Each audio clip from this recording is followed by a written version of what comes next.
for Whatcom County Forest Resilience Task Force. Let me go back. Yeah, we're October 10th. Here we go. Well, first off, welcome everybody. Good to see the full crew. Just so everyone on the screen knows, I do have Tracy Petrosky and Russ Fiberhoit in the room with me. I got a call from Corey McDonald. He's on his way up. He's walking in right now. But good to see everyone. I think we are well beyond our quorum status. So we are good to proceed with the meeting. Morning, Corey. Hi. So I think just wanted to take a second to review kind of the ground rules and expectations and purpose of this group, just to make sure we're all on the same page on where we're headed and where we're going. I know Melanie or Kate, if you're able to put up those ground rule slides, when you have a chance. But I think, one of the challenges we have as a task force, being tasked with some direction from council, we're gonna have the opportunity to get sidetracked by business as usual or business that comes as we go, but we do have a limited timeline and a relatively large task to try to accomplish. So I just wanted to remind folks that if we're gonna get through this and build a team and try to build ultimately a forest resilience plan that we all feel confident and proud of, we're gonna need to stay on task. And just wanted to take a minute. I don't know, Melanie or Kate, whoever's sharing, there's a black box that is preventing me from seeing number 6 on there. But just Melanie and Kate were nice enough to put up this list of rules at our first meeting, and we just wanted to kind of bring those back to the forefront to remind folks what we'd all kind of agreed to. So just gonna review them quickly, and if there are any issues with them, speak now, or if there's any additions or modifications, now would be the time to do that. So just to run through them. Sorry, I don't know why that black box is showing up, so I'm trying to share it in a different way. It's all right. Don't worry about it. We can see number 6 now, so we're good. But the first one was really just to try to minimize distractions. So, when we're here, just trying to stay on point. And actually now I can't see anything. I don't know. Whatever you're All right, I'm just gonna share my whole screen. Sorry. And I'll put them in the chat as well. I did not memorize them, which is why I'm This is a test, Chris. yeah, I'm gonna fail if that's the test. Well, I'll just read them out as I'm sharing my screen. The first is to minimize distractions. The second is to share ideas and opinions and to do so respectfully. The third is to listen actively to others' ideas and opinions and to strive to understand those opinions. The fourth is to raise your hand to speak. That's so that we're avoiding interrupting others. The 5 is to tackle problems, not people. So we just want to focus on, the statements and what's being said and not the people who are making those statements, sharing those ideas. And then the 6th is we call it sharing the air, allowing everybody to participate. You might have seen this sometimes as like stepping back or stepping back or stepping out. And so just, really leaning in if you're someone who is maybe not always the first one to jump in and participate. And if you're someone who's really comfortable sharing and talking, to think about stepping back a little bit and making room for others to participate. Yeah, sorry for all the screen sharing issues. I'll keep it up for just a minute in case there are any questions.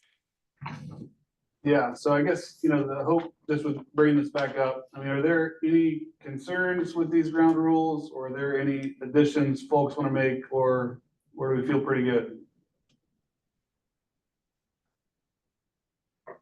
If I'm not hearing anything or seeing any comments, I'm gonna consider these as kind of adopted standard practice for how we're moving forward with our business. Okay. Well, let's just keep rolling in. Still a lot to do. So our next little bullet here is just to review the agenda. You know, we tried to, I know in previous meetings, we have crunched up against our timeline, so we tried to make some of these agenda items, give a little bit more space for task force members to kind of get into some of our subcommittee work. Are there any modifications or changes to the agenda as written? Okay, Chris, I would like to add approving the forest resilience definition, if we could do that before the subcommittee debrief, if that's okay with everybody. sounds good to me. I will go ahead and make that my motion to amend the agenda to add confirm forest resilience definition before our subcommittee debrief. Would love it if someone would second that motion. I'll second it. Got a second from Tracy in the room. Any discussion on that motion? Okay, hearing none, all in favor, give a thumbs up or say aye.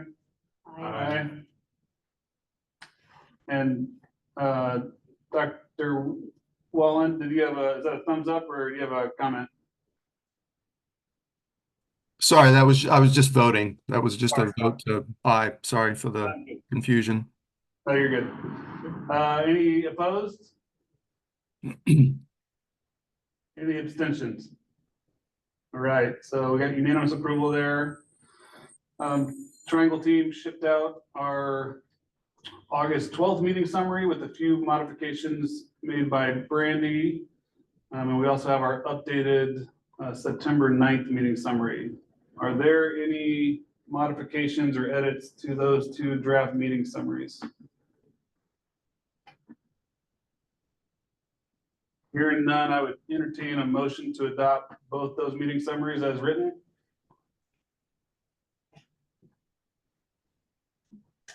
So moved. Thank you, David. I'll second that. Thanks, Stephen. Further discussion? All those in favor say aye. Aye. Aye. Any opposed? Any abstentions? Okay, we'll consider that unanimous as well. So we have an updates and announcements section. Actually, Melanie and Kate, I might look to y'all first. If you have any updates or announcements to provide. Nothing from us, Chris, but I know Kirsten was gonna talk about the current vacancy on the task force. Great, go ahead, Kirsten. Hi, Al. Kirsten Smith, council staff. We do have an opening on the task force. It is one of the two positions for a trust land beneficiary. We're letting you know because if you have anyone you'd like to contact regarding potentially joining, I will send out the link after I give my little spiel. So we have received at least one application, which kicks off a council notification process. Our council was notified this week at its meeting on Tuesday that this period is open for this particular application opening. And the deadline for applications will be 10 a.m. on October 15th. And then the council appointment will be made tentatively on October 27th.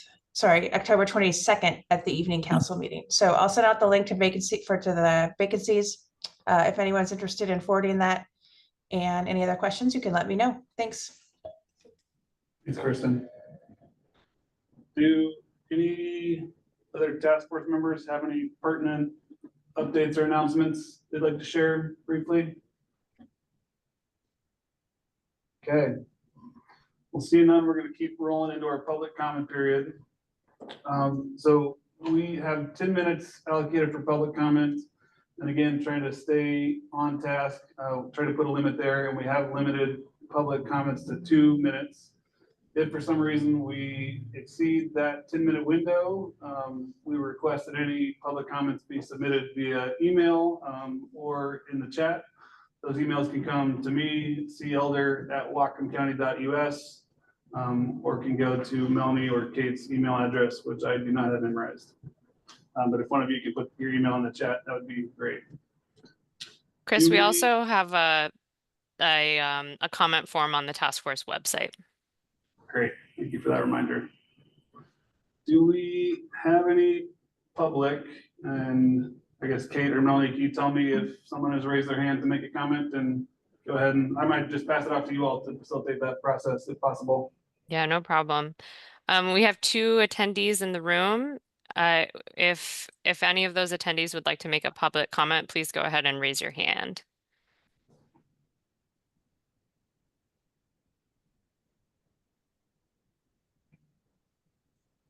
Okay, Not seeing any hands here, and there's no one in the room with you, Chris?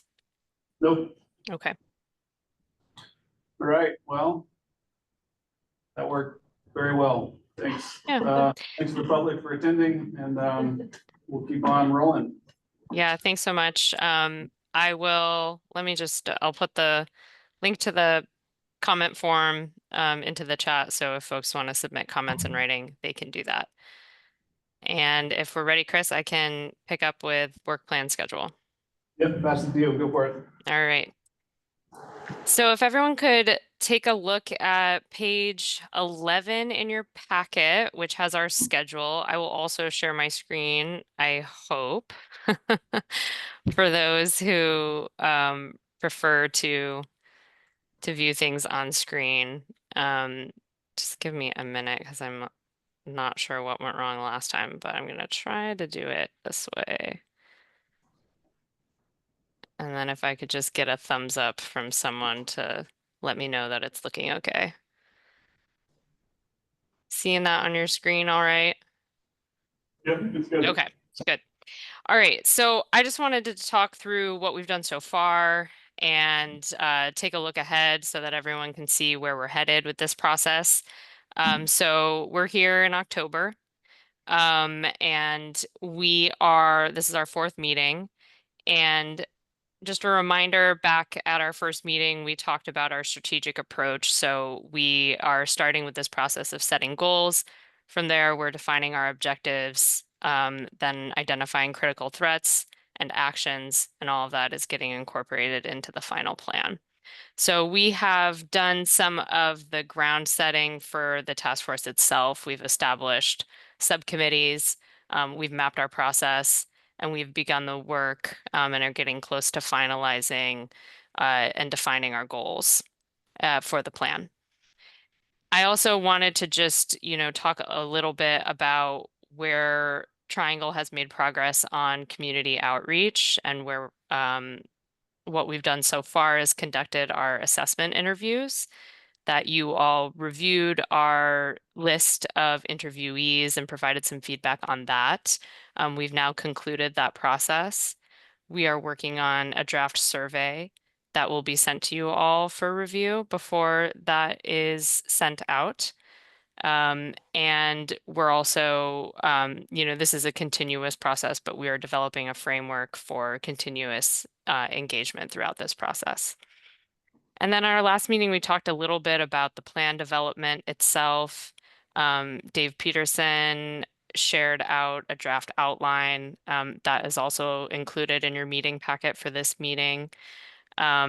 Dave's also doing the work of reviewing and summarizing other relevant planning documents, and that's been an open request from all of you, is to share those documents with us so that they can get incorporated into that review. Looking ahead, just at least through the end of this year to see where we're headed, the subcommittees, as you're meeting, will wrap up your discussion of defining goals, and then we'll be moving on to defining objectives. Next year, talking more about threats and actions to get incorporated into the final plan. In terms of engagement, Triangle will be working on summarizing the input we've received from the assessment interviews, launching the survey, summarizing the findings from the survey into a community values report, and that is to be incorporated into the plan after task force review. Dave and Triangle we're going to continue working on this background document, review the policy documents, and continue advancing the outline.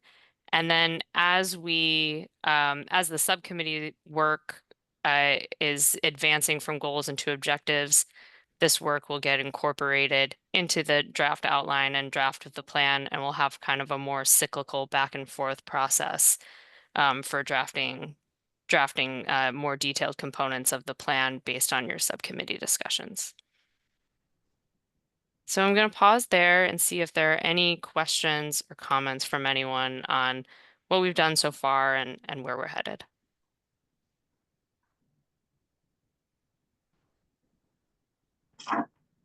Yeah, Russ? Can you, does the speaker work over here? Okay, so on the survey, developing the survey, our subcommittee has some specific questions that we want to get out to landowners and managers of land, and wildland, fire, and emergency response agencies that are just specific to the work of the subcommittee. Do you see that being folded into a larger survey, or should we do a separate survey for those, since they're very targeted at particular respondents?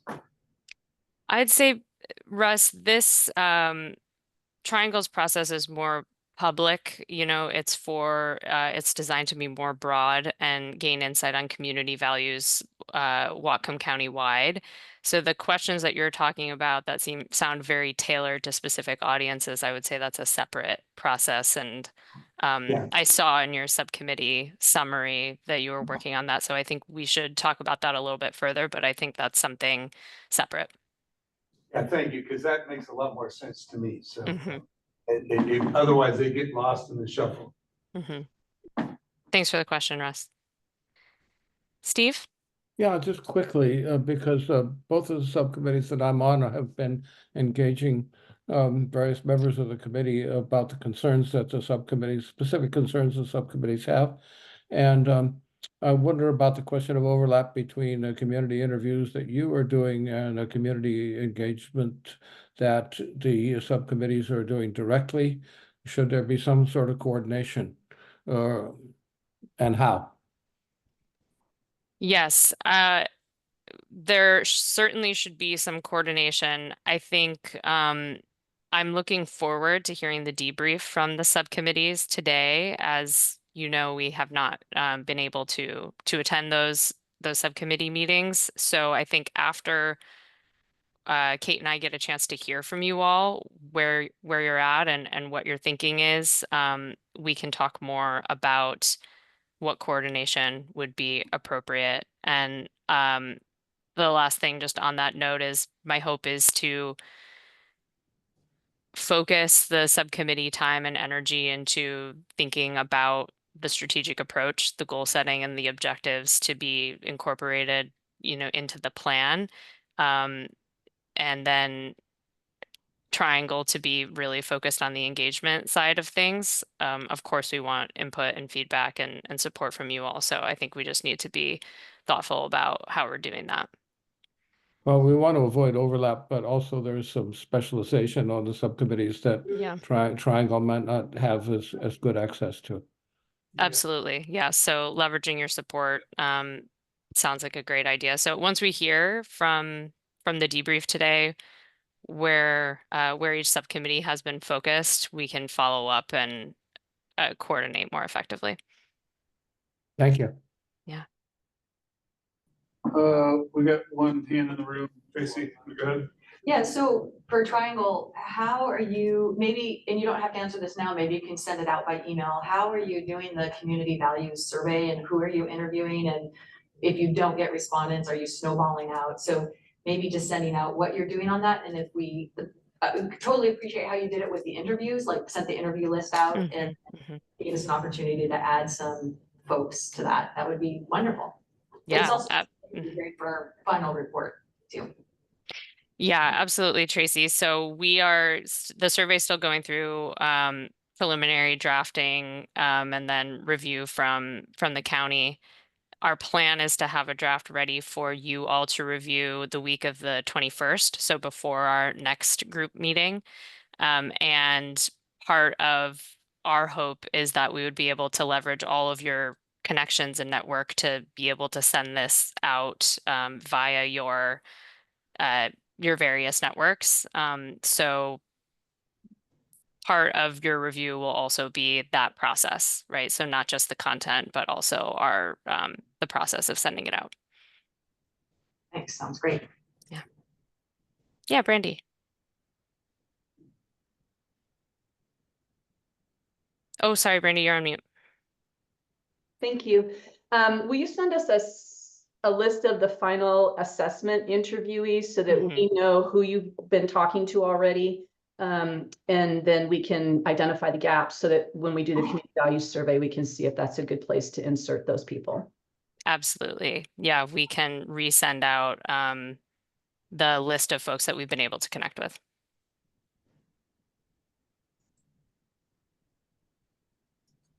Any other hands in the room or virtually?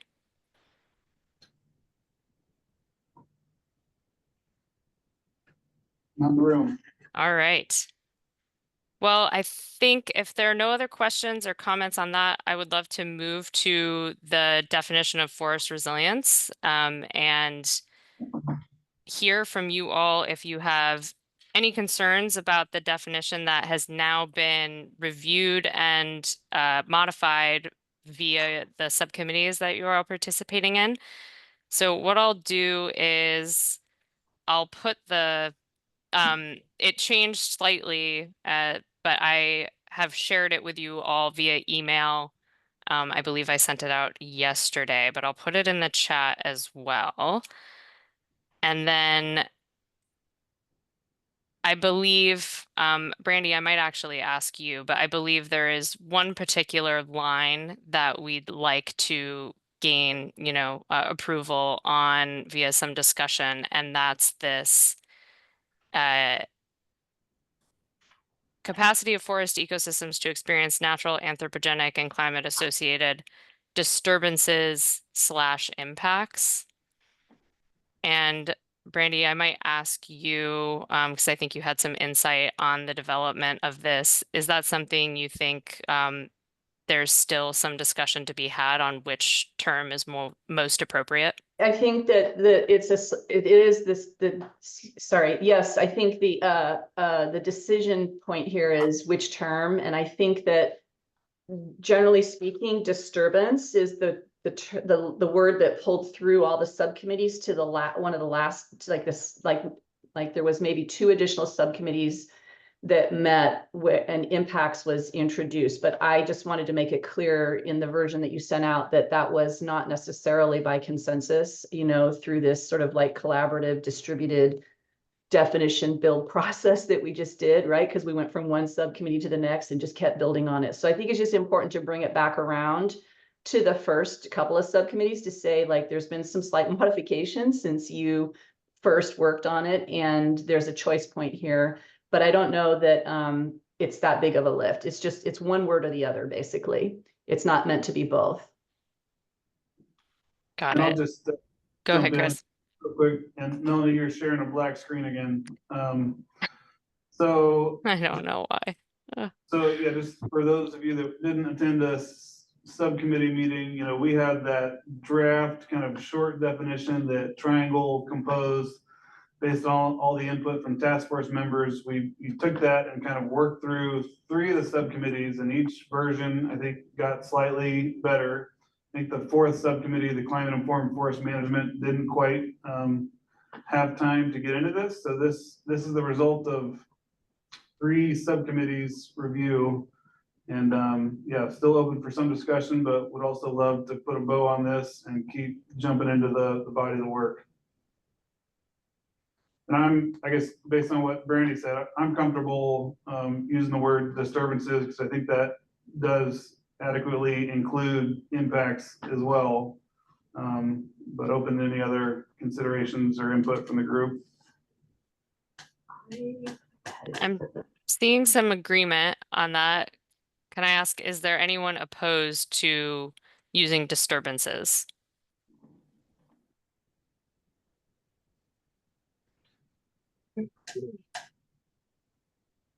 All right.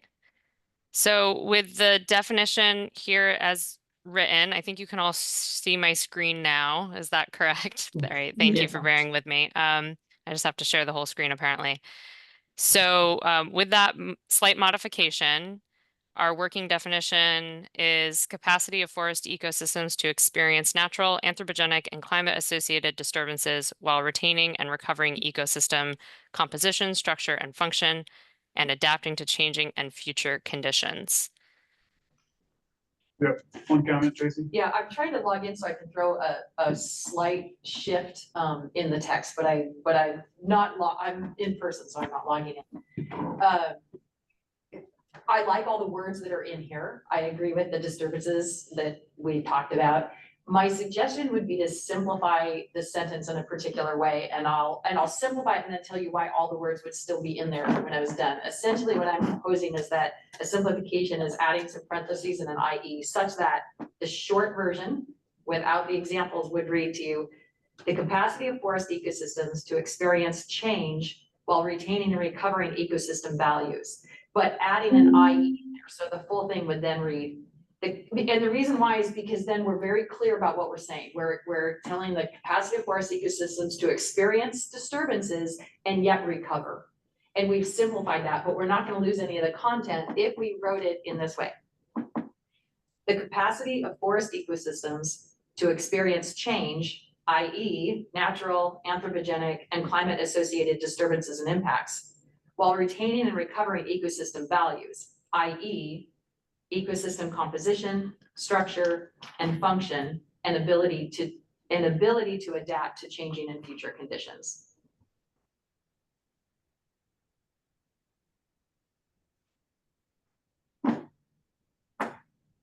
While retaining and recovering, yeah, so it was do you need me to read it one more time? No, sorry, I'm just You're doing great. Like, I didn't realize you were typing, otherwise I would have slowed down while I was saying it. No, that's okay. I didn't realize I was trying to unmute myself and call on Steve while I was working on this. But I think you're not proposing that we delete anything. It's more just having a shorter definition, and then these natural anthropogenic climate associated disturbances are one IE, and then composition or structure, function, and adapting to changing and future conditions is the second. Yeah. Maybe I could grab Chris's keyboard and type it in. You're almost there though. Yeah, go ahead and read the second half for me, if that's so okay. let's start from the beginning because there's one parentheses, and I'll say parentheses, etc. So, and I'll be slower. The capacity of forest ecosystems to experience change, parentheses, i.e. natural, anthropogenic, and climate-associated disturbances, in parentheses, disturbances / impacts, in parentheses, while retaining and recovering ecosystem values, parentheses, i.e. ecosystem composition, structure, and function, and the ability to adapt to changing and future conditions.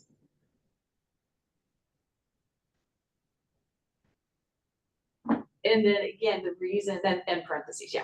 And the reason I propose that again is just we've kept all of the rich content that you have in there, but if you remove the IEs, what we are saying is being very succinct. The capacity of the ecosystem is to experience change and then still retain and recover.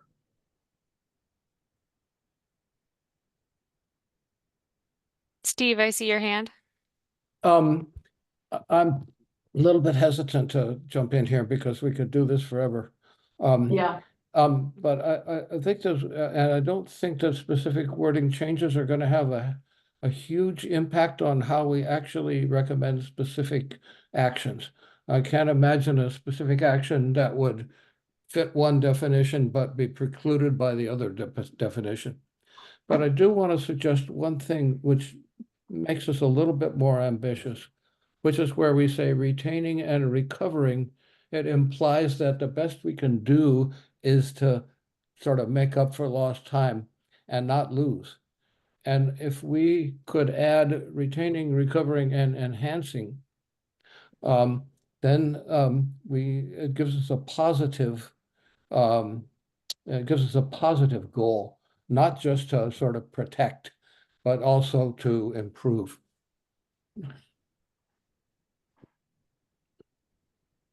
Thank you, Steve. Jen? Thanks. I had a clarifying question on where exactly are we using this definition? This would be in the plan. So in the background kind of, intro section of the plan itself, this definition would be in there. Okay, thanks. And then to follow up on that, I mean, one, just visually, I see that, this is supposed to be a shorter version, but it actually looks longer by adding in a couple of words. And then I just wanted to add, our group actually talked a little bit about, active management and that enhancement piece too. And ultimately, we decided to remove it from the definition, feeling like maybe it was more of a strategy to kind of reach this resilient type of forest. I'll pass it to Brandy. Yeah, so thanks, Jen. I was going to mention that. I think that I'm not feeling psyched about the changes we're discussing here. I'd like to suggest that if we're not happy with what we build out through this collective and distributed build process, that we probably need to take some time and come back to it and take up these additional questions that weren't raised at the subcommittee level. It's awkward for me using IE. I'd rather you not have parentheses. I'd rather us have it be a sentence that says such as, for example, or something like that, just for flow. And I do think that there is a little bit of a challenge here in including in it the actions that we're going to take, as well as talking about what resilience is. And so I think we've got to get to the common space on that one also. Are we saying what forest resilience is, or are we saying what we're going to do for forest resilience? And those are two different things. So I'm digging the first definition that we came up with, but if it's not hitting the mark for everyone, I'm, Chris, sorry to say it, but I don't know that we have the time to wordsmith this in this context, and we might need to go back to the drawing board with the subcommittees again. Let's not revert to that quite yet. Let's give Ellen a shot, and then I will jump in after you, Ellen. Okay, I would just suggest the first definition at the top, capacity. Retaining and recovering, or recovering and enhancing ecosystem composition. I think that definition hits all the marks for me. Yeah, and I think I understand where you're coming from, Tracy, and I appreciate that intent also. But I think I'm similarly with Brandy and Ellen, just having it as a one shot sentence, I think is a way for us to kind of include it all and kind of demonstrate what we're up against. And I think I do also appreciate the enhance word, just because that does help us kind of demonstrate kind of the net change we're trying to see in the forest. I think I would probably suggest removing that and in between retaining and recovering, just to a comma. But otherwise, I'm pretty happy with that definition. Jim, you're up. Just quickly, I agree with what everybody's saying. I just have a concern that we don't get to spend too much time on this, lest it push back other important things we need to do. From my perspective, the recommendations are more important than the narrative language that's based on. Yeah, thanks, Jim. Yeah, I mean, ultimately, this is just intended to be kind of our recentering mark. You know, as we go through this planning process, what do we kind of look back to help be sort of our guiding light? So I guess the other part of this is being a 19-member task force. You know, sometimes it's going to be, you know, can we live with this? And I feel like the majority of us are feeling okay. I'm good with it. Tracy's okay. Mhm. Yeah, I'm just wondering whether, how we fit in the interface with human uses of the forest as far as resilience. Yeah, I mean, we flagged experiencing anthropogenic disturbances, and that's kind of that was a little bit maybe the nuance between disturbance versus impact. Well, or be positive values. Right. See, disturbances seem to focus on that negative interaction. But the forests are producing a lots of values for the humans in Whatcom County. And we want the forest to be resilient to continue to produce those values for humans.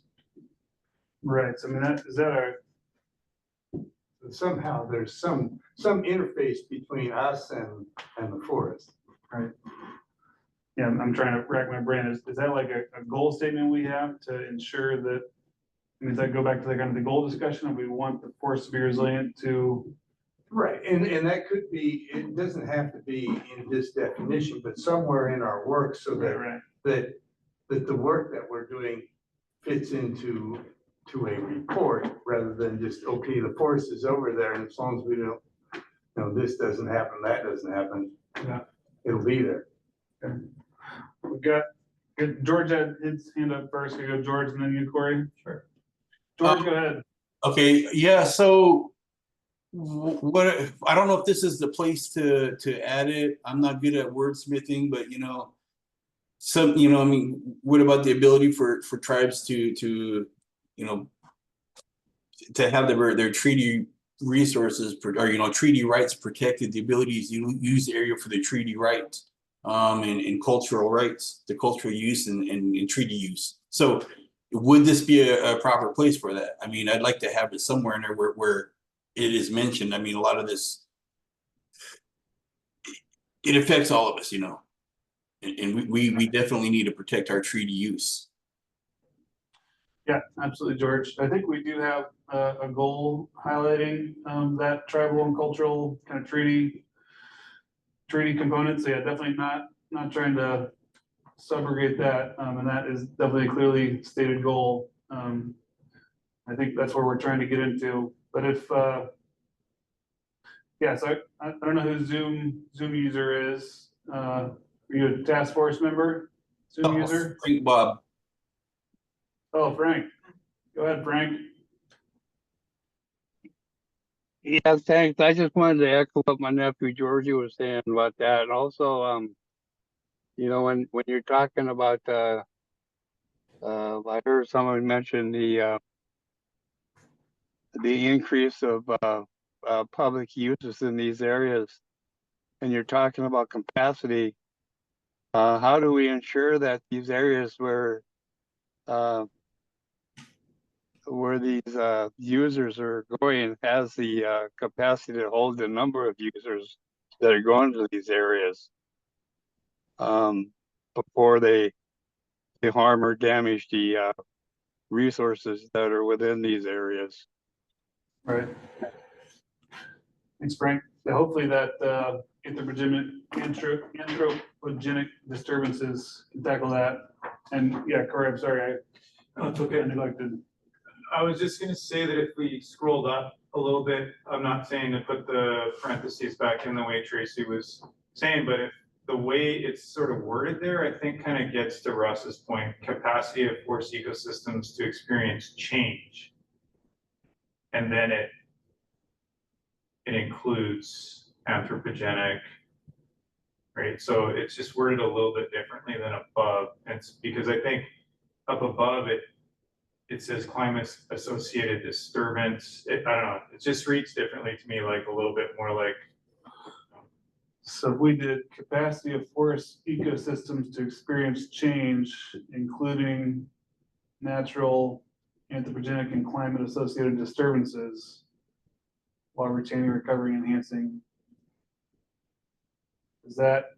Yeah, maybe if we added something after anthropogenic that isn't the word disturbance, like use, or how would we put that, like uses or something like that? Yeah. Just to kind of make the distinction that it's not necessarily a disturbance, but it's an influence. Yeah. Or maybe influence is the word. I don't know. Anyhow. Traffic uses. I only mention that because in the other areas where the tribes are actively involved in gathering practices for these coastal resources, by the time the travel memberships get up to these areas, the areas are already picked bone dry. And some of the areas are damaged to a point where there's these plants and areas are totally destroyed. Prime example is mushroom patches. When individuals or people go into these mushroom patch areas where these mushrooms are growing and they improperly harvest these mushrooms, they don't harvest them properly, and mushroom patches, once they're destroyed, they don't come back. They're gone forever. That's happened. My late first cousin, who was the oldest one in our family, one of the last things he brought to my attention was that all he had 3 or 4 areas he'd go up and get mushrooms that year after year.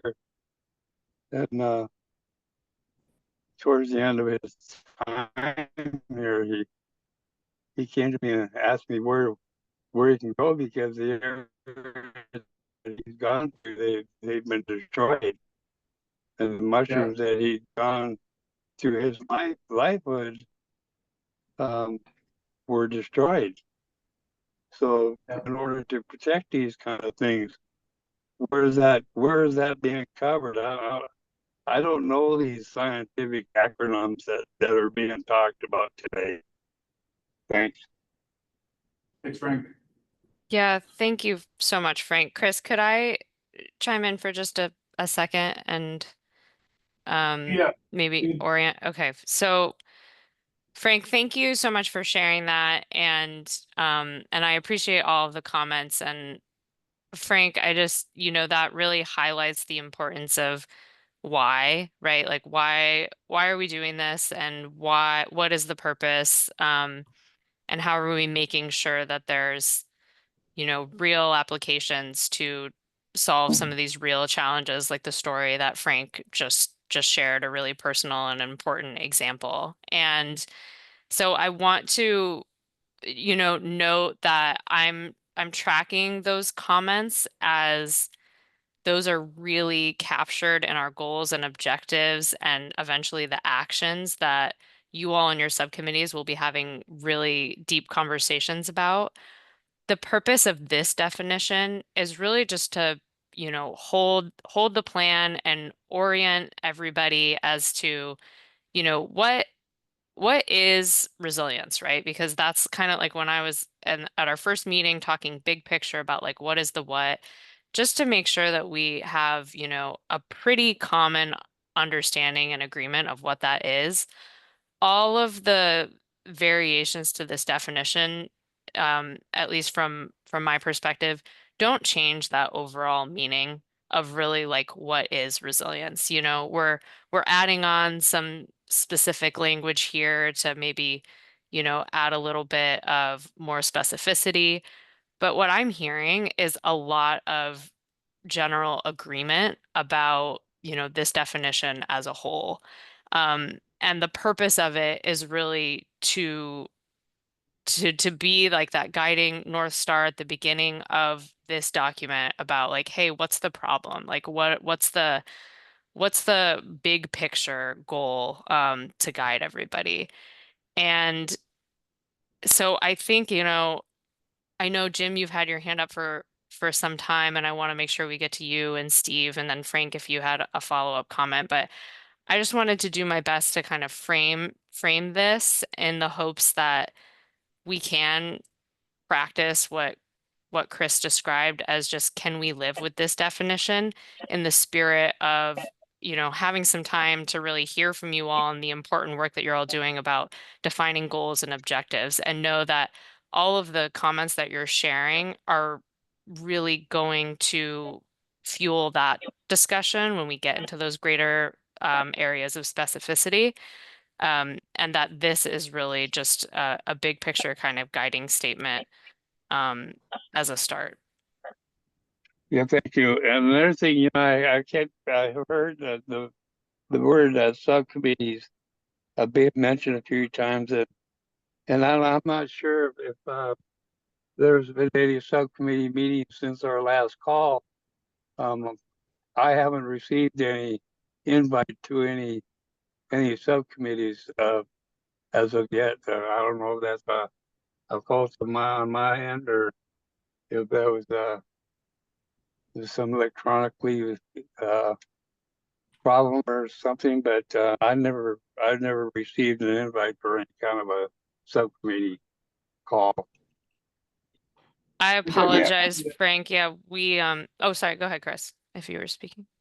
Yeah, I've sent you a couple invites, Frank, but I'll try to give you a phone call next time just to make sure you're getting my emails. I'll follow up with you.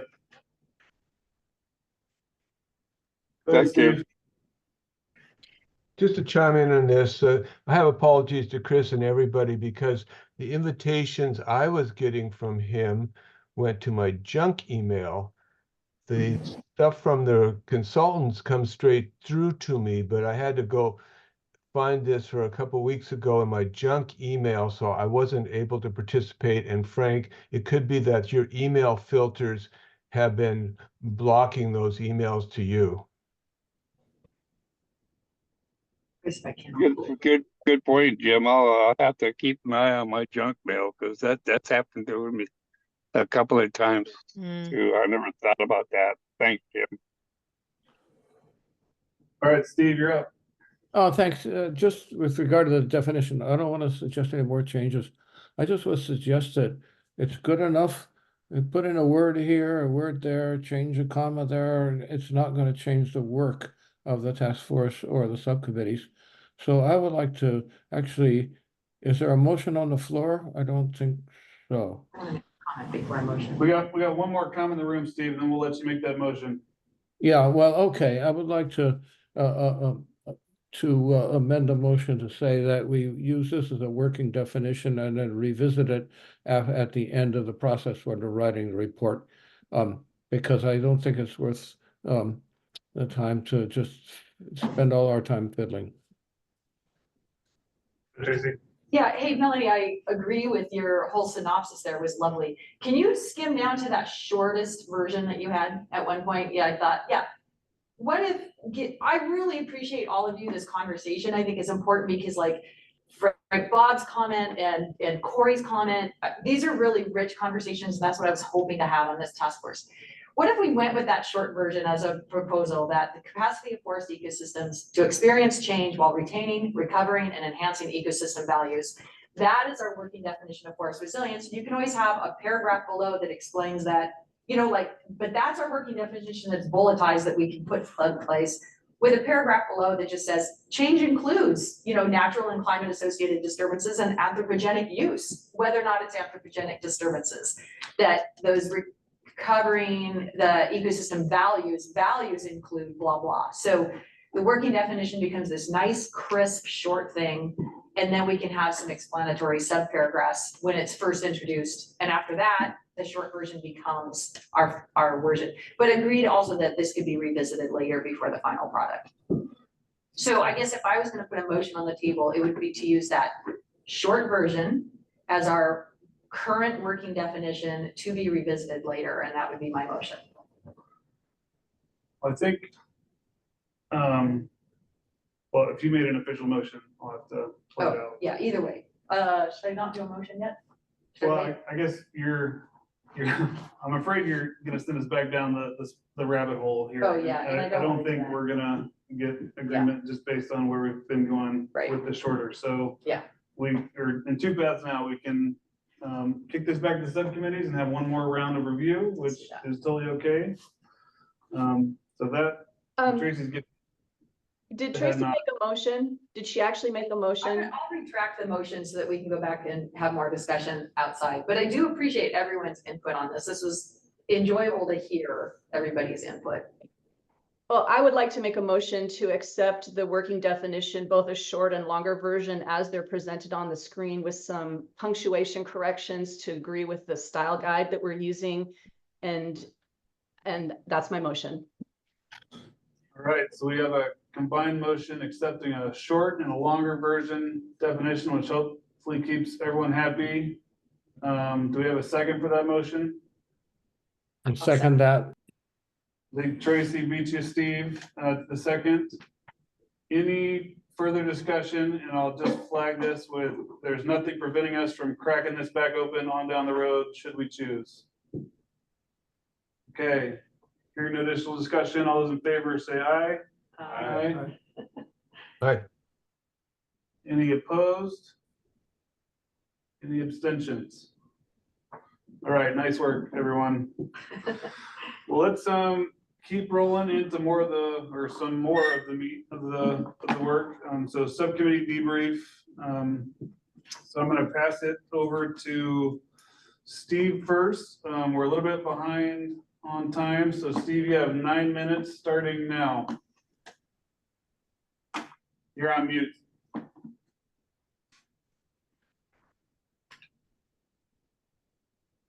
You're Oh, sorry, I would like to share my screen as we discussed, Kate. Go for it. Steve, you should have access to share your screen. You see the big the Okay. button at the bottom. Yep. Go for it. And then now go into that mode. Okay. And that's not my first slide either. So, this is a subcommittee on climate-informed forest management, and members are listed there. And this came out of our meeting a couple of weeks ago, and I think it was very productive. So let me just go through it, and then hopefully we'll have time for a couple of questions. The subcommittee adopted a statement of purpose, which you can see there. Explore and recommend actions that will increase the resilience of forest ecosystems, according to our definition, in a changing climate, and increase the contribution of forest ecosystems to the resilience of overall ecosystems.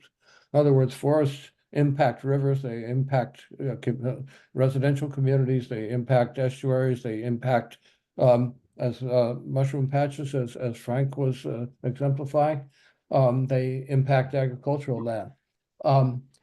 Taking into account cumulative impacts of past, present, and future conditions.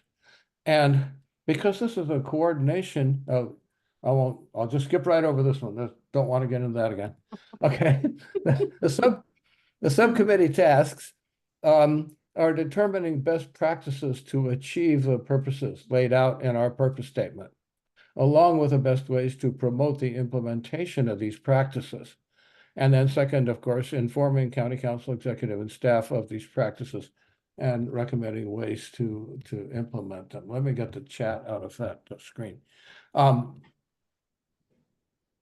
And so we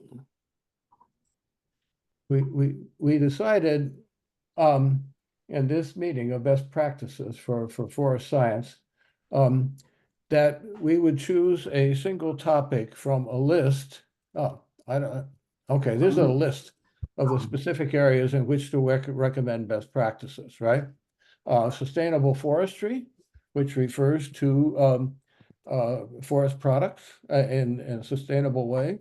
Watershed management, which refers very closely to the idea that forests are only part of an ecosystem, but they influence the other parts of the ecosystem in important ways. Roads, of course, are very important, particularly with respect to forestry and also recreation and other ways that people use forests. Wildlife conservation is extremely important goal, and that, of course, it touches on treaty rights, as well as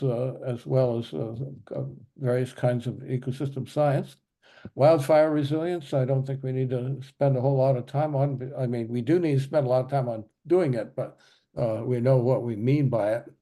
Cultural resources protection, and again, we're thinking about the example that Frank brought up just a few minutes ago, and also recreational resources protection. In other words, all of these 6 or 7 areas are places that we want to investigate so that we can recommend best practices and hopefully have them incorporated into the committee report. So that's sort of where we are as far as what we want to end up with. And the next thing is, okay, how are we going to do this as a subcommittee meeting once a month? So we're going to go back to our list, and we're going to take a single topic from our list, one topic for each meeting. I think that the watershed management is probably going to be first. There have been some discussion for our next meeting. And then we will appoint a lead for that particular meeting in order to coordinate what we call appropriate research. That can mean talking to experts, that can mean looking at scientific papers, it can mean looking at archives and so forth. And we will share that with the subcommittee ahead of the meeting, long enough ahead that they'll have time to look at it, not 10 minutes ahead. And then the meeting itself, since it's an hour, we'll spend 45 minutes discussing and formulating our at least preliminary findings on that topic. And then the next 15 minutes, this is important, we'll spend planning the research and discussion for the following meeting's topic. In other words, so we'll know what we're supposed to have the next time around.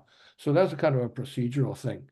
And I just want to add one thing, that I'm finding that subcommittees is where the real work is going to go on in this task force, because they're small, because they're not covered by Open Meetings Act, so we can discuss via email. We can have and both subcommittees I'm on have Google Drive folders where we can put documents, thoughts, pictures, presentations, whatever else we want. So I think we have the substance and we have the procedure for this particular group. It may not be exactly appropriate for other groups, but we'll leave that to the leads of the other group, and I'd be happy to take questions. I don't know how many minutes I have. Got 3 minutes left. Okay, so it's for questions. Any questions for Steve or any other comments from that task force that want to throw in? If I see any hands go up, I'll call on you.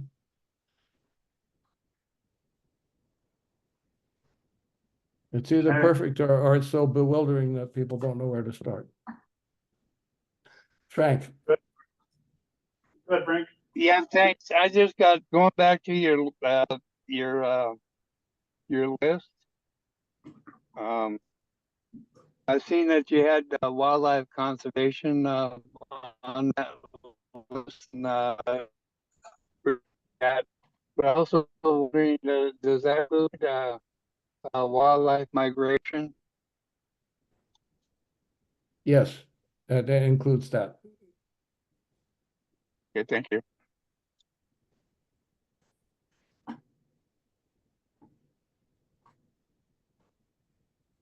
Okay, any last questions or comments for Steve or the Climate Informed Forest Management Subcommittee? I would just also go back to this list to see if anybody's questions are prompted by seeing the actual list, as Frank was.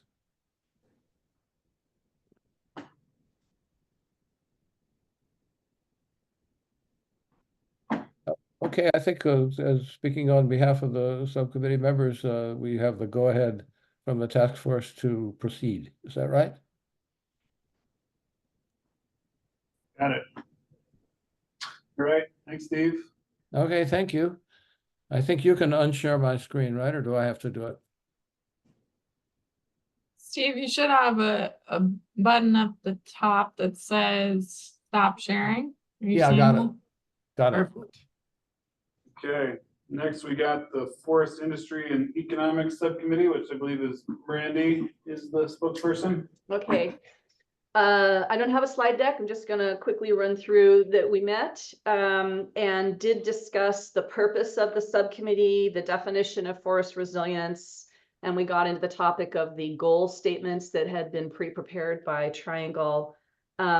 So this subcommittee has a little bit of work to do to like write its purpose statement the way that the climate resilient forest management has. That's something that we may or may not do, not sure. Just on a narrative level, what we're talking about in that subcommittee is focusing on the economics of the local timber industry and the local timber economy. And so, you know, we may touch on other topics like recreation and, you know, watershed functions and carbon sequestration and, you know, hunting and stuff, but the focus is going to be around, you know, unpacking this question of what needs to be done to have a resilient and sustainable, you know, local timber economy, for lack of a better term, since it's basically been decimated, and to do that in an environmentally sustainable way and to promote that. So just look for some additional work from us on articulating that maybe in a pithy statement, a purpose statement. We've unpacked the definition discussion that we had. That was a fair amount of the work that we did in the meeting. And then I'm sorry, you guys, I'm not remembering who on the committee volunteered to start to edit the goals worksheet. We just started working on that, and I think we have to come back together and talk about those edits. So we're really in the beginning of the work on the goals, just so you know. Triangle, you know, you're facilitating, and we've got some work to do. And then there's been some effort so far to start to gather some information, collect some papers, collect some data related to this question of forest economics and forest industry. And I would invite anyone else from the committee to fill in any gaps that you think are that are left out of my high-level report out. Thanks, Brandy. Go ahead, Corey. I just wanted to ask, as we go through these, can you each subcommittee list who's on your subcommittee? I don't know if I missed that, but. Yeah. So hold on just a second, make sure. I'll go to the subcommittee. So on the, well, I don't know if this is everybody that's on the subcommittee because it's who was in the meeting. Oliver and Carl and Trevor and Chris and myself were in the meeting, but I actually don't have a document in front of me right now that says who are all the people that volunteered to be on that subcommittee. And I do believe there is at least one or two people that were invited that didn't participate that day. Chris might be better, have it in his head who all is on officially on the committee. Yeah, I wish I had room in my head for all that. I might refer to Kate or Melanie to maybe cut and paste our previous list, and there's been a few modifications since that previous list. And I will say, you know, there's a couple members of the task force that I'm not certain have landed on a subcommittee yet. Maybe only one or two, but yeah. And I guess the one thing that jarred my memory, Brandy, when you were talking, so that whole piece of editing the goals. So I had actually volunteered to compile all the goals into a Word document just to make kind of the track changes more editable. So I have that document. I have not sent it out. I had volunteered to send it out to all the subcommittees. So I will get that out to all of you later today, and then we'll have something to work from. So with that, pass over to you, Russ. What's it? You got your hand raised? Yeah. You're up. Randy, you're talking about forest economics as part of your work, and the state carbon and forest management work group, which I'm a member of, is part of our work is developing current conditions and modeling for forest economics throughout Western Washington. So that should include Whatcom County, focused on Department of Natural Resources managed land. So when that report is ready, that may be of value for your subcommittee's work. You know what the timeline is for that report, Russ? I think we'll get so timeline would be,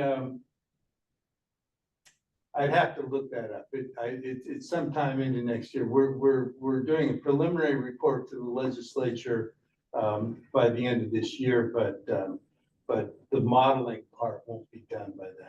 Right.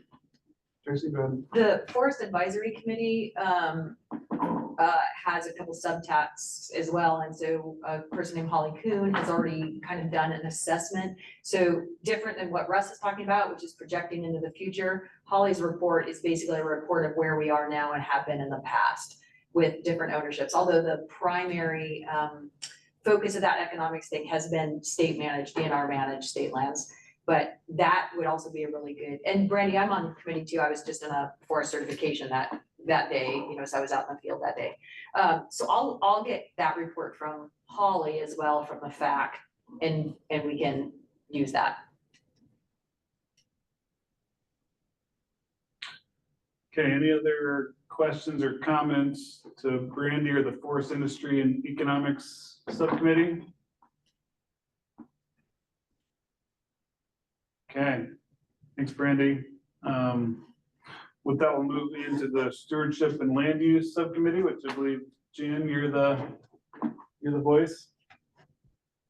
Yeah, so as far as who was there, we had a pretty small group. It was just Chris, Brandy, and myself. I think the other 3 people known right now that are on the committee as well include Jim, Kevin, and Trevor, but were not present there a couple of weeks ago. We primarily talked about, kind of similarly, the need for establishing kind of a baseline for what is the kind of existing conditions and moving forward from there.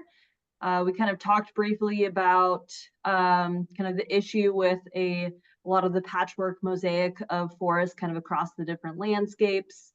So not only looking at current forested areas, but other areas as well that may be kind of those desired future forested places.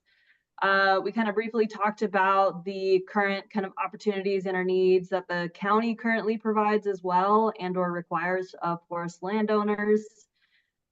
We spent, just like everybody else, a good chunk of time talking about the definition and wordsmithing that I also won't get into. And then we also talked a lot about the goals. So Melanie also similar in the sense that we didn't get time to really go through the goals. And probably because this was kind of my first time back and being introduced, there was a lot more of a clarification of where exactly the goals came from, which subcommittee did they get decided to be put into. So I actually created another tab on that spreadsheet, and that's titled the All Subcommittee Goals. And so the purpose of that was really just to be able to see all in one place, what are all of the goals for the different subcommittees? And then also what did the entire group put together so we can make sure that they are actually incorporated somewhere. So you'll notice that it's just basically a little equation that just equals to whatever people write in their space on the spreadsheet. And that is it. Trying to keep it nice and short for everybody today. Thanks, Jen.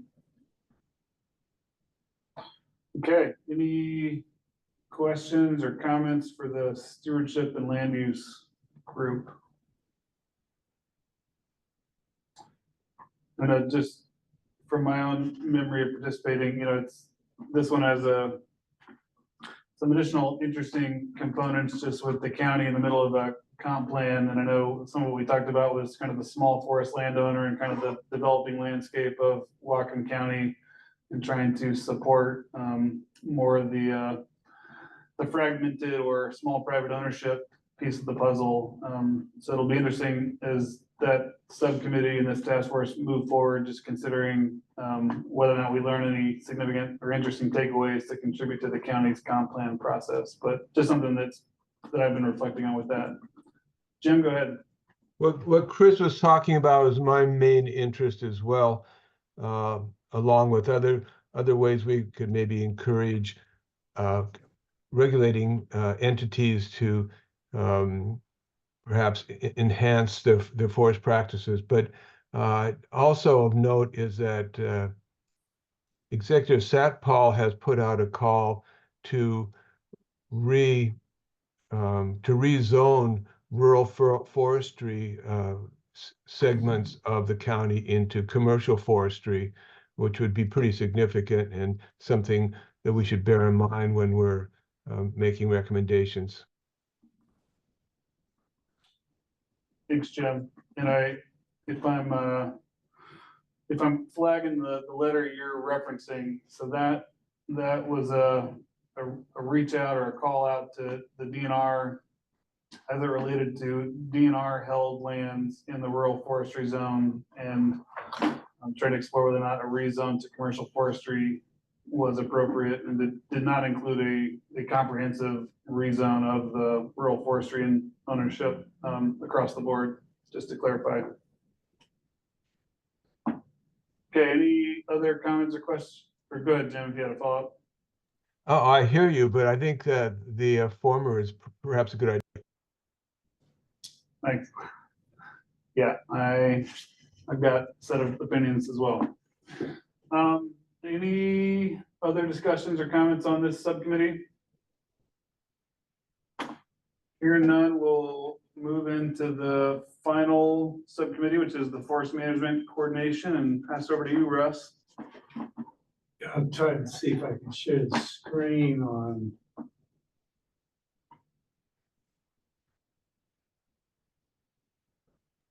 So that should be showing up. So the Forest Management Coordination Subcommittee, and you can see on the bottom of the screen, subcommittee members, Steve, Brandy, Chris Hankey, and myself, Russ.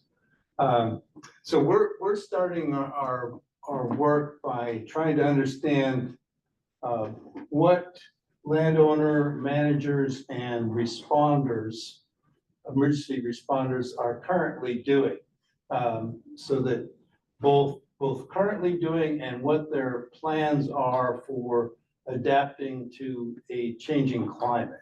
And I think that should trying to get a good understanding of what the various groups are currently doing will help then lead our future work of our subcommittee. We've identified on forest management coordination 8 different categories of forest management agencies, including large industrial, small private, DNR, U.S. Forest Service. Transitory, by that I mean, we mean landowners that purchase blocks of timberland with the intention of turning it into residential land. Whatcom County Parks and Public Works Departments, tribes, and private nonprofit conservation, primarily Whatcom Land Trust. Steve interviewed John Gold from Sierra Pacific and the Forest Advisory Committee. Chris is interviewing DNR staff and travel representatives. I'm contacting Whatcom County Farm Forestry Association.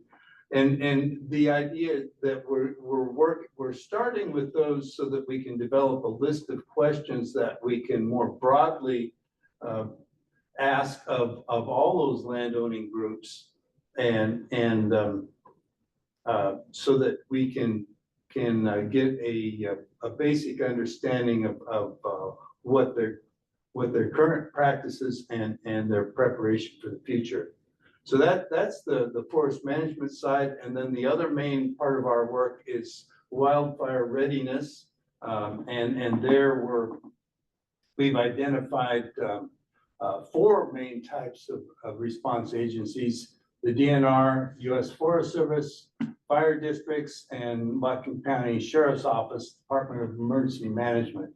And here again, we want to develop a list of questions so we can understand what each of those agencies is currently doing, what their roles, responsibilities are, and so that we can also then identify any gaps that may currently exist in wildfire readiness, response, and preparation for climate change. I've interviewed Tom Smith, who's a Whatcom County Fire District 16 Fire Commissioner and former DNR Fire Program Manager, and he's helping us sort through and develop a list of questions that would be appropriate to ask the other agencies. So that's the main focus of our work to date. Any questions or comments? Jim, is that a new hand or an old hand? An old hand. Sorry, oh, that we used to auto going back down. No worries. Steve, go ahead.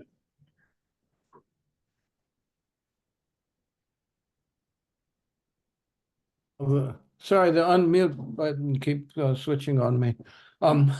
No, it just occurs to me that because I'm on two of these committees, that a lot of the material that we're gathering for this committee may be also useful to the Climate Informed Forest Management Committee. And similarly, with the both the Forest Economy Committee could have some very interesting things about our information from particularly from the commercial sector or the industrial sector. So I wonder if there's a general plan for sharing between subcommittees. Yeah, and I think particularly for you being on both of those subcommittees, that's a excellent conduit for sharing. Certainly the interview, I have a long interview transcript with John Gold, who most of you know, and whose opinions may be controversial, but are certainly very well informed. And I'd be willing to share that with anyone. He gave me the permission to share with the subcommittee. Although probably because of open meetings, I wouldn't want to share it with everybody. Good question you posed though, Steve, and I don't think we have I don't have a straight answer for you at this point on how we're gonna feather the different subcommittee works together, but it's something that we're aware of, and I'll definitely work with the Triangle team to make sure that we are, I guess, thoughtful in how we try to share and cross-pollinate. And there is the benefit of not only myself serving on all 4 subcommittees, but a few of you serving on multiple subcommittees. So the more that we can try to make those connections on our own is a good first step. And then we'll try to be more cognizant of how we can improve that moving forward. Melanie, go ahead. Thanks. I just wanted to ask Russ if this subcommittee had a chance to look at the draft goal statements or just any update on that. Let's see. I don't think we covered that in our last meeting, did we, Chris? I know. I think we'll have to do that next meeting. Thanks, Russ. And then just in terms of these interviews and communication with some of the folks that you have listed, I think it would be helpful if we followed up and just made sure that we're not duplicating any efforts and we have a just a clear understanding of the types of questions and things like that. So let's touch base after this meeting, if that's okay. Very good. Brandy, go ahead. Thanks, Russ and committee members. I missed this meeting. I had a conflict. And so I just wanted to point out something here now, which is the focus on wildland fire readiness. And I think there's a question for us all to get our arms around, which is not just wildland fire readiness, but wildland urban interface fire readiness and what's happening in that space around planning and prevention. Just something to think about. And it may not go here based on this committee's purpose, how it's framed its purpose, but it should go somewhere in some committee. No, I think the woolly or wildland urban interface certainly is part of it, very much the focus of the wildland fire readiness of this. The danger to the human community and I think one of the there's some of the questions that the direction of questions for wildland fire would include, those surrounding preparation for protecting human life and protecting property, and both currently and in the future. And that's basically that is the wildland urban interface, those parts of the question. So I think it's very appropriate to this because it's that interface between the forest and the human environments. Great. Any additional comments or questions for the subcommittee? Randy, you have a follow-up? I do, just that, sorry, I didn't take my hand down, but I do have a follow-up, which is just thanks to that comment, and just that, like, I think that readiness is not just response, but prevention. And there's other entities that we should be thinking about engaging around that prevention discussion. She's more just flagging, readiness is not just response to the wildfire, but trying to do prevention or preventative action. Yeah, readiness includes, and so it includes forest health. So it includes FireWise program. So it's readiness is not just having the tankers and the helicopters ready to go, which is very much part of readiness too, but and then we also intend to ask some of those wildfire questions for landowners too. Our landowners work in forest health and in preparing for wildfire, both in their own forest management, both now and in the future. Carl? Yeah, one other topic I noted that I didn't hear mentioned from any of the 4 subcommittees was that one of the tasks this task force is supposed to come up with is a look at all of the county's policies, programs, resources, staffing levels, et cetera. And they're developing their budget right now that relate to this plan. And I was wondering which of the 4 subcommittees covers that, or if we need another subcommittee, or if the facilitators are going to take the first crack at that. Good observation, Carl. Go ahead, Melanie. Yeah, it's a good observation, Carl. And it's, I know we've been thinking and talking about the best group of minds, I guess, to advance that thinking and that work. Part of that has to do with the background policy review that's happening right now on the facilitator side with us and Dave, but I think there's obviously work to be done beyond that. So thanks for raising it, and we'll think about that in advance of our next meeting and see if an additional subcommittee is warranted or if it falls under the scope of an existing one. Great, thanks. Okay, so we are back on time. We have 5 minutes left that we reserve for wrap up and next steps. So I think I'll pass the mic over to Kate to give us some of those upcoming details. Okay, nice work, everyone. We are right on schedule. So just a couple minutes here to talk about next steps. I just want to clarify, our next meeting is November 14th, which is slightly unusual because of the Veterans Day holiday, and that should be on your calendar. The other thing I'll note about the schedule is that Melanie and myself will be working on sending out another scheduling survey to you all before our next meeting so that we can get meetings on the calendar for 2025. If you recall, we worked just to schedule meetings through this year, and now we are quickly approaching next year. So look out for that in terms of follow-up items. Other follow-up items is that you'll be hearing from Chris to help schedule your next subcommittee meeting. So keep an eye out for that as you all continue to make progress on filling out the goals worksheet, as well as the other work that you all have mentioned today. And like we mentioned earlier in the meeting, another item on our list is that Triangle is working on a preliminary draft of the survey that Melanie mentioned at the beginning of the meeting. So you can expect to see draft survey questions coming to you the week of October 21st. So you all have plenty of time before that November 14th meeting to review and submit comments.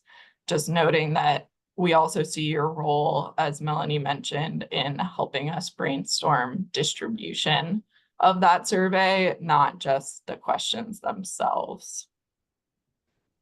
I believe those are the actions I have on my list. Melanie or Chris, anything else? Thanks, Kate. Actually, Melanie, you have anything? Nope. Go ahead, Chris. Okay. I think the only addition is that the next in-person option is actually not in the garden room. It's in the same building, but it's up on the second floor. We have the second floor conference room. So just for anyone joining in person, still at the Civic Center, but we'll be in the second floor conference room. And I think I maybe just wanted to flag, a comment that I think Steve made earlier is that, really these subcommittees are where a lot of us get to get our dirt under our fingernails a little bit more. So, as we all go through this, feel free to ping myself and Melanie and Kate as questions come up, or if you have requests for additional information, but really lean heavily on your subcommittees to try to start getting a little bit more in the weeds on this. And I think, a key just reminder of our work plan and schedule, trying to spend some more energy on those goal statements and objectives and trying to start moving that decision point or that kind of guiding point forward is going to help us stay on track and on time. And with that, we are at time, so I appreciate everyone's continued energy on this, and I'm going to go ahead and adjourn the meeting. So enjoy the rest of your afternoon. Bye-bye. Thank you all. Thanks, everyone.